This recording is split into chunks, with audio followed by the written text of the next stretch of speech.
Bonjour, je m'appelle Gabor et depuis 35 ans, la musique m'accompagne, me passionne, fait partie de ma vie. Je suis auteur, compositeur, interprète et autodidacte.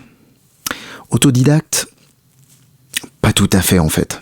Au fil des années, j'ai eu la chance de rencontrer des artistes, des musiciens, des chanteurs, des amis qui, chacun à leur manière, m'ont fait grandir. Aujourd'hui, j'ai envie de vous parler d'eux. En 1 minute 30, je leur donne la parole pour partager ce qui nous relie, la passion de la musique et l'humain avant tout. Bienvenue dans Aujourd'hui, je voudrais vous parler d'eux. Et d'ailleurs, aujourd'hui, je voudrais vous parler de...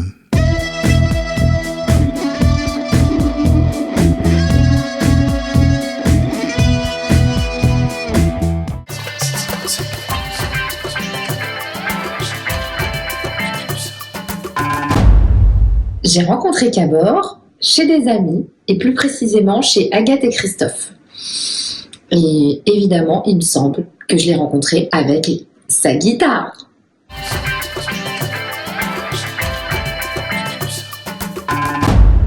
Vaste question.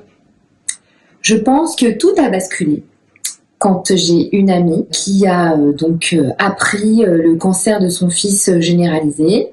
Et moi qui ai tout le temps voulu faire de la musique et chanter, je me suis dit il est temps peut-être de faire quelque chose. Je pense que la souffrance de la vie a fait que j'avais envie de contrebalancer la chose.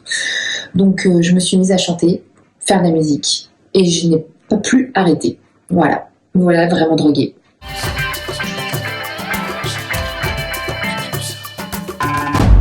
Alors, autodidacte, pas autodidacte, j'ai quand même mon cycle de conservatoire, donc pas autodidacte. Et autodidacte parce que j'ai commencé la musique à 33 ans et que je pense que mon oreille était déjà bien façonnée.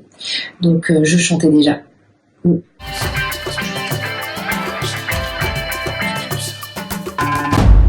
Je suis incapable de choisir les moments marquants parce qu'en fait, tout était important.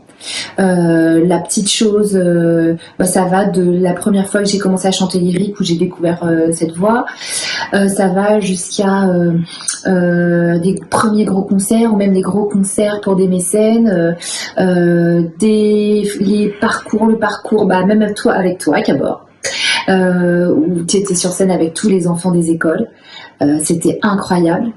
Ça va avec des parcours où j'étais entourée de chanteurs lyriques dans des églises incroyables, des cathédrales. Ça va jusqu'à mon groupe de pop-rock. Non mais tout était juste incroyable. Tous les gens que j'ai rencontrés, c'est tout. La musique, c'est grand, ça s'arrête jamais. Et tout est magnifique.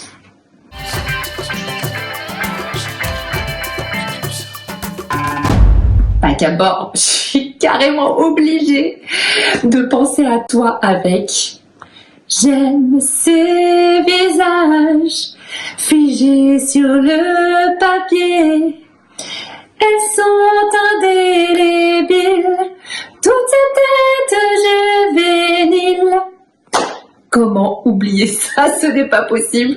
Donc oui, toute ma vie entière, je pense que j'aurai ce son-là en image de toi, parce que c'était quand même le moment fort de notre rencontre, mais notre expérience à deux avec les élèves.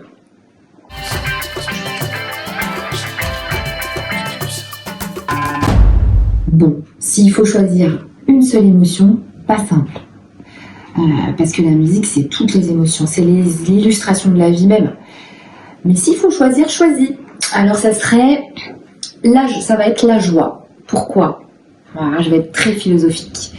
La joie parce que quand on chante la souffrance, qu'on joue la souffrance en musique, eh bien en réalité, on ne sait pas, mais étrangement, ça crée un bien-être intérieur. Ça nous crée quelque chose de presque addictif. Et c'est une nostalgie qui est bonne à vivre. Donc, finalement, c'est quelque chose qui s'approche de la joie, quand même. Donc, la joie.